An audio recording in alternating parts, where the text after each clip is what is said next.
Episode 8, Election Night. Karen, we're on election night. And wow, where do you want to start? At the beginning? Yeah, I guess so. I guess so. Tom is running his first election night. No surprise there. And he is, how can I say this, very nervous. And it has a lot of pressure too. Has a lot of pressure. And to top it all off, decides it's a great night to do Coke. Just to start off with. This is not the end of the night to get him Yeah. through. This is to start off. I thought his meltdown over the food issue was one of the greatest set of lines. Yeah. And it turns out the Bodega Sushi does play a role in this, so we should call that out. But I, he yeah. says questions Bodega Sushi, which could lead to a stomach problem, which could lead to a bathroom problem, which could lead to something not going off correctly on a broadcast, which could lead to the Chinese seeing potential weakness, which could lead to an attack on Taiwan, which could lead to nuclear war, which could lead to the primordial soup where we all started as amoebas, and Right. how bad would it be if we all became amoebas again? And that takes them in that whole series. He spits out in at least 3 to 5 seconds, and it's just hilarious. Yeah. That was great. It's funny you use that word hilarious because that's what like jumped out at me about that scene. Then obviously what we'll get to the wasabi scene. Because I actually thought that this was a tricky episode to try to thread that needle of being funny and funnier in like more slapstick almost ways than we've seen, but also juxtaposed with how hard and this rest of it was to watch. Like it was this sort of you felt a little schizophrenic of being like, is this funny? Nothing in this episode is funny right now. And then there is something that's funny. That was a little wild, I thought, for me. But yeah, that scene when he's explained to Greg why he can't eat bodega sushi and why Greg should also do coke with him was hysterical.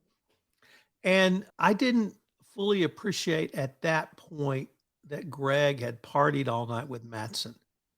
Now, it became clear to me later that had occurred, but what Greg does say is if I do Coke 2 days in a row, I'll get addicted. I'm here to tell you that's not true. But you shouldn't do Coke 2 days in a row anyway. Nevertheless, it did clearly communicate to me he had done Coke the night before. And from the descriptions I got later, they were probably out very late. And we do know he drank some things that he normally doesn't drink, whatever that might have been. And he danced with an old man, which made me wonder, did they go to a gay bar? Yeah, I don't know. There's a lot of rumblings about, especially between the Greg Tom relationship. But there definitely are some Twitter, whatever we call them, posters, I'll just say, who love to tease out the sort of maybe potential like that being a bit of a storyline. I don't totally know. It sounded like they were just hazing Greg, that they're just making him do things he didn't want to do. Because even that description, he says that old man didn't even want to dance with me. It was all confusing. It wasn't even. So I didn't get the impression. Yeah, it sounded just like some what would be a description of the wildest, crazy night that probably involved them hazing Greg? But actually, I had a little bit different take because Greg first says, I'm not Greg anymore. You can't treat me like Greg. And Tom says, no, you are Greg. But I actually thought Greg was a little out of line there because as a subordinate, one of your jobs is to make your boss look good. And sometimes it's to make your boss comfortable. And if your boss is in the highest stress time he has ever had, I feel like as a subordinate, I need to do whatever I can do to help him or her. And if that means get him a bloody cup of coffee, I'm going to, toddle myself down and get him a cup of coffee. So I was a little irritated that Greg didn't see that Tom actually needed support and articulated very well in that scene. But yeah, it was just hilarious the way I thought to start. But there was some serious stuff going on as well. And when the Bro brothers started their dynamics and interplay, I didn't see Roman, he didn't melt down, but he certainly had more backbone than I've ever seen him have in his own way. We call that backbone. It's like he's spineless and yet also maybe rigid. It's a weird mix of things. But yeah, he is. He's pretty strident in this one, and in the most terrible way. It was a lot of PTSD, I think, on this episode of just a little too on the nose with everything, and even now in the sort of recent turmoil at Fox and the allegations about lies about the voting machines, and all of this is so timely, even if we're not looking back at 2016 or 2020. I thought it cut pretty close to the bone on some of this discussion, which is why I think it was so hard to watch, because it makes sense. Of course, that's how a lot of these decisions are made.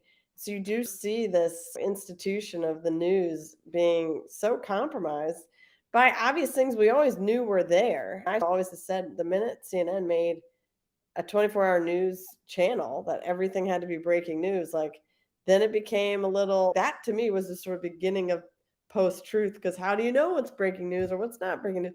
And so there is this, it's shining a light, I think, and one that maybe we have started to see the peek behind the curtain more and more, but of how slimy some of the news can be. And that changes the course of the free world, really. I was actually more put off by the firebombing of the votes because that struck me as it's not a very far stretch to think that could happen. And I've been involved in very lower level precincts and counties, and those places are not hard. They're not secured. No one ever thought that where all the ballot boxes are collected could be subject to a terrorist attack. And that part kind of worried me because I begin to wonder if someone might take that to heart in 2024. And I thought they were talking about 2024 in this episode, not Right. 2016 or 2020. Yeah, I think that's right. Kendall, the whole deal with his wife, and his daughter. Do you think he really believes he is doing this for his daughter? Does he do anything for his children? Or is that just platitudes that people like that spout? I do think he has some concern, but the concern, I don't, I have to imagine he thinks he's so rich and like that he's just breathing different air, and therefore also his kids should. And so I don't know if it gets to be a writ large, like bigger thought that there are people in this world who will be more discriminated against or have a trickier time because of the rise of this sort of whatever it is, racism and the things that are being stirred about.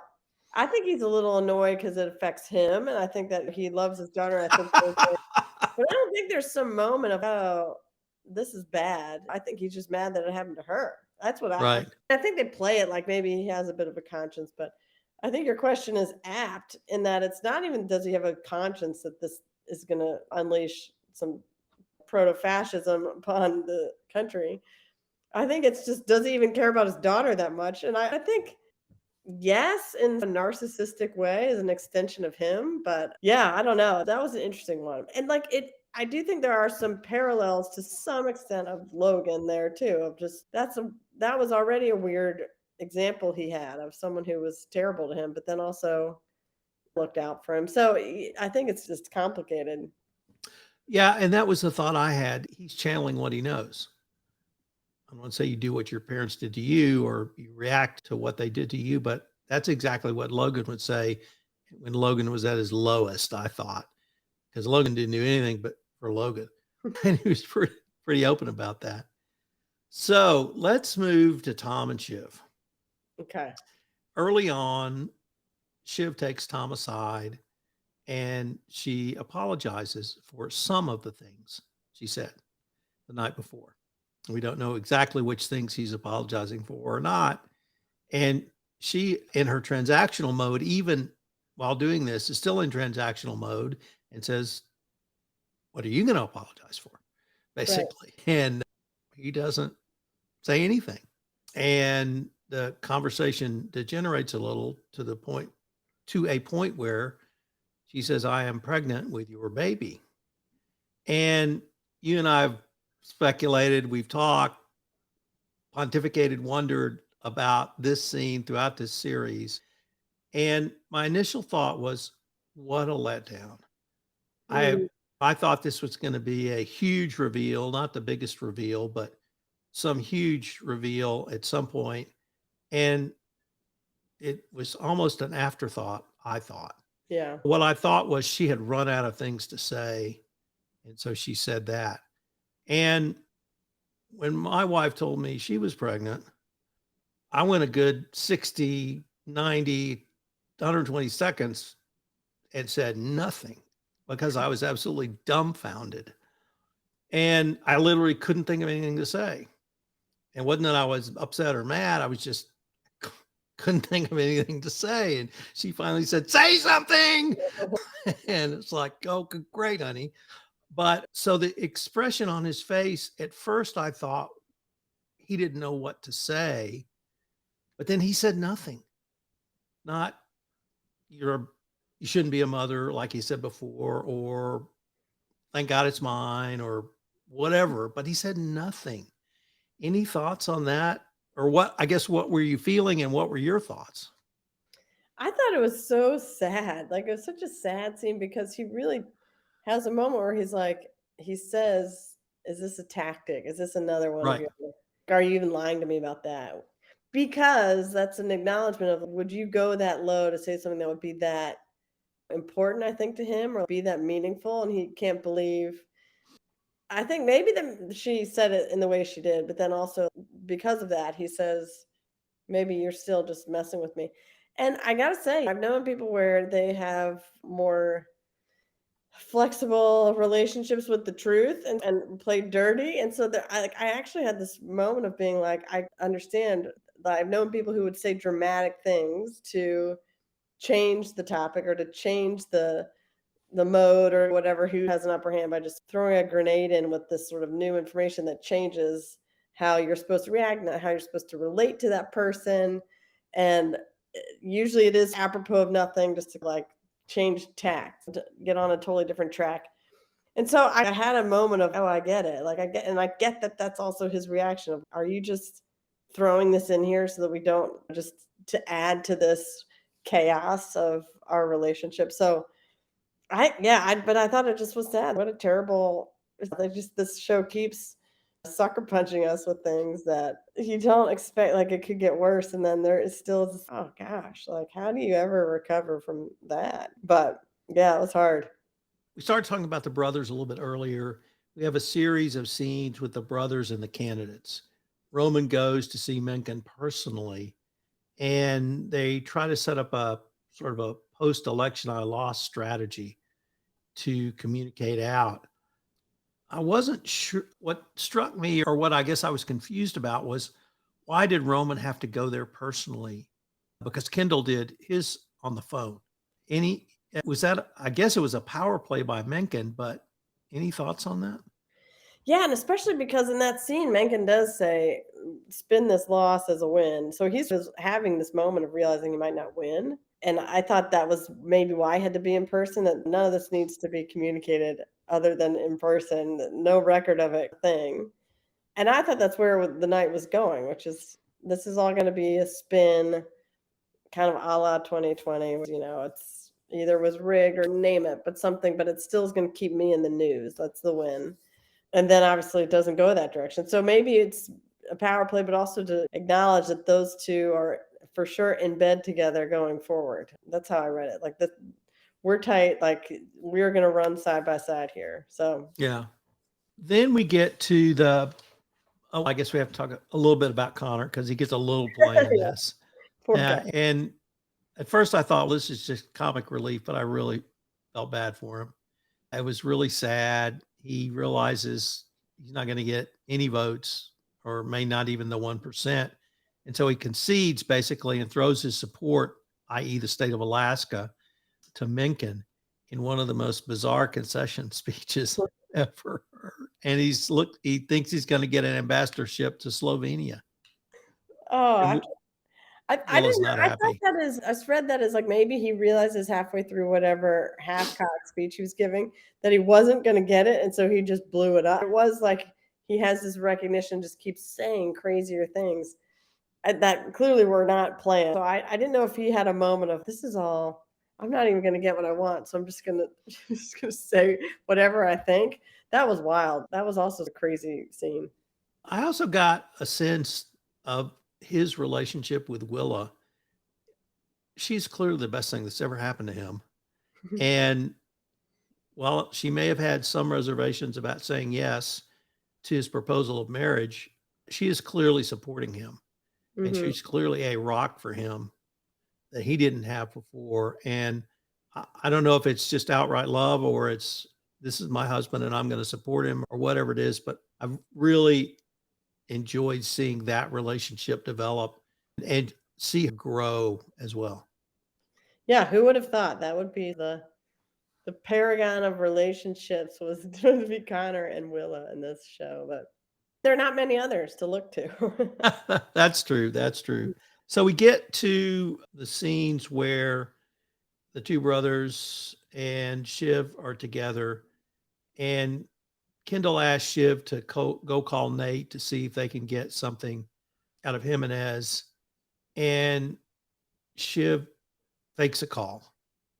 And when that happened, I went, something bad's going to happen here. And if something bad does happen. And Kendall then follows up with Nate, finds out that Shiv didn't call, and then somehow Greg appears and tells Kendall that Matson has told him that Shiv is on Team Matson. And there's a huge confrontation between the kids, and Shiv really has no bullets left to fire other than "Don't be mean to me." I think I heard her essentially say that. How did you think that scene played out? I thought that was maybe I've overestimated Shiv somewhat, but I thought that was such a disappointment. I usually thought she's savvier than that. And the other thing that sort of bothered me a bit about this episode and this arc is that it's not a done deal. I get that like it feels a little false that like a regulatory stop will actually end the deal. There's a lot of ifs. I think we talked about this last week. That's a lot of putting your eggs in one basket that is not necessarily going that way. That can be entirely directed by the executive, maybe, but that seems like a little nuts. And so then to think that there could be this quasi promise from a potential Democratic candidate that then would result in this deal not going through seems like such a long shot, no matter what. So I was surprised that she even faked it. It seemed like a thing that she could call him in as and he could just say something. Nothing would be promised. How do you promise to have that result? So it seemed like a silly lie. And also the whole premise that like that whoever gets elected will bust up this deal also it seems like that's a wild card, I think, but that doesn't seem to be what the writers think. And then I got the sense in that scene, Kendall thought this was the ultimate betrayal. And we've seen a lot of betrayals over 3 seasons. And so I first thought, why should this one be the ultimate? Everything's fluid. It's all transactional. We got you today, but you may have us tomorrow. Don't piss off everybody completely. Did you get that sense that Kendall thought this was the ultimate betrayal? Yeah, I think he realizes how much he had confided in her. They all seem to be on the same page about hoping the deal doesn't go through. But yet last week, wasn't it last week or 2 weeks ago? I can't even remember. They're running together, but he was the one who said one head, one crown. Like he himself. Last week. Yeah, it was last week.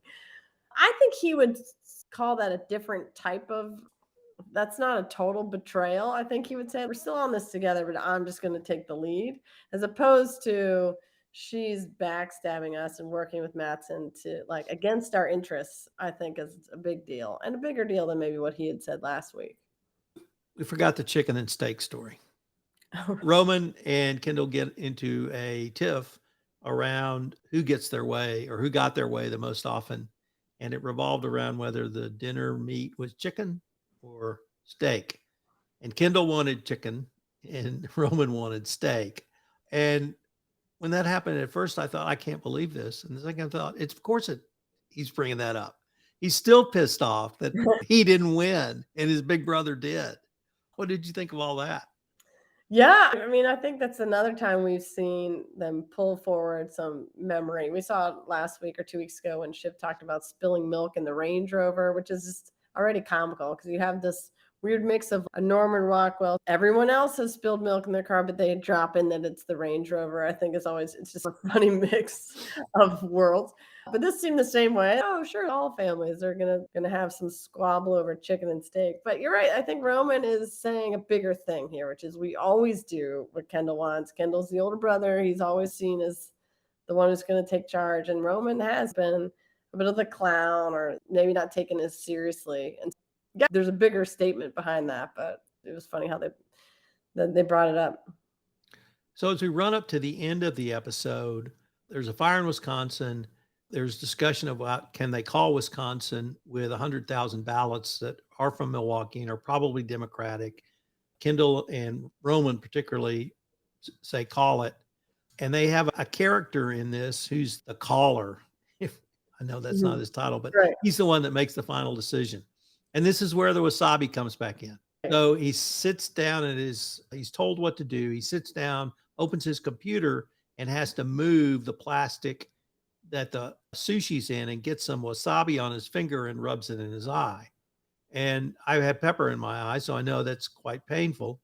And then Greg compounds it by pouring a lemon flavored drink on his face. At first, I thought this is going to lead to something big. It turned out it didn't, but I think it was season 1 where they hired a family therapist. Yeah. And they went on a retreat, and the guy dove into a very shallow pool and shattered his face. Oh. And that's what ended the family therapy session. Was he lost several teeth and he had to go to the emergency room. So I wondered about that whole kind of face dynamic and what was going on with that. And was that a big deal, or was it just comic relief? I thought it was the latter, which is why I was not impressed. I feel like some people have called this the Aaron Sorkin sort of episode. Things are moving really fast, people are talking the whole time, but even there are these sort of weird one-off, like I said, almost slapstick kind of scene that I have to say, I didn't think it fit. Like, it was funny, but it was just like, I don't know. Another was a way to insert some funny Greg lines, but it just seemed, I didn't think it was a good fit for the rest of the episode, being as heavy as it was.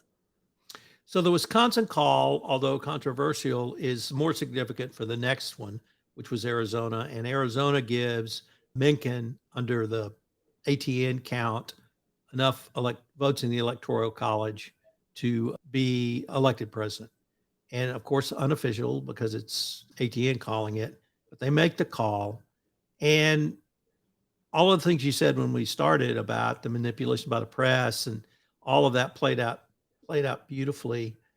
What intrigued me about that scene was the vitriol directed at Tom by social media and other media outlets. And they don't seem to understand Tom had nothing to do with this and made clear it was their call. I was really intrigued by that, how they wouldn't have understood, or did they believe somehow that there was a wall of separation between ownership and management? Yeah, I think there's that comment about how there's no brass on the news floor. I think there's supposed to be, in theory, supposed to just be calling the news. But like you said, we all get this peek behind the curtain and see that's not the case. And there certainly is a narrative that they're pushing. I think he tries to claim he has some clean hands because it's not his call. Because I think everybody knows how shady this is. But it's an interesting point. I hadn't thought about that. That might play into Tom's arc going forward and what happens with him. That's a really good point. So we get to the end, and I have to say, I thought this was the greatest line, the greatest part of the show. Kendall is going home in his driver, with his driver's driving the car, calls his ex-wife, says, I want to come over and see the kids. She's, come on, it's 11, 12, whatever it is. And then he says to the driver, some people just can't do a deal. And for me, that point tied to the scene where he confronts Shiv after he found out she was two-timing him with Mattson behind his back, I thought was a major character shift. I liken it to Macbeth. I thought he realized it's all about the deal. and he admitted it to himself and he admitted it to his driver. The only other time I've seen that so powerfully done was in the book Mystic River, not the movie, where the criminal realizes he can put his gang back together and has this entire internal monologue. But that's what I saw. But I saw Macbeth in that scene, and it just blew me away. The steely look in his eye. We will take no prisoners. We will do the deal. And because the deal was with Mencken, and they're in bed with him. And I don't know if they think they control him or they just think their partner's going down the road forward. But that last scene blew me away. Yeah. It was sobering for sure. I think, I think it was him also, like Tom, trying to say, hey, this is how this goes. This is not totally my call. There are a lot of other things involved. So it's a clearing of his own conscience in some way. This is just the deal. We're just talking about the deal. And he can overlook the obvious consequences of that. But yeah, it was very interesting. And I also thought it was interesting. So I read somewhere that the driver has been in every season. And so there's an interesting commentary about how Kendall's weirdly more loyal than some of the other Roys. He's not meant necessarily kind or that all entirely invested, but he's had these same people around him, both his his assistant, and then this driver, which was, I think, an interesting commentary about maybe a characteristic of Kendall. I had thought we were going to end the season at the funeral, but apparently not. Apparently that will be our next episode because that's the next day. Yeah. So until the funeral, I can't wait. Till then. See you, Tom. This is Tom Fox again. Thanks so much for listening to this episode of The Woody Report, where Tom and Karen talk succession. If you've enjoyed this episode, I hope you'll subscribe, rate, and review to this podcast. The Woody Report is a production of the Compliance Podcast Network.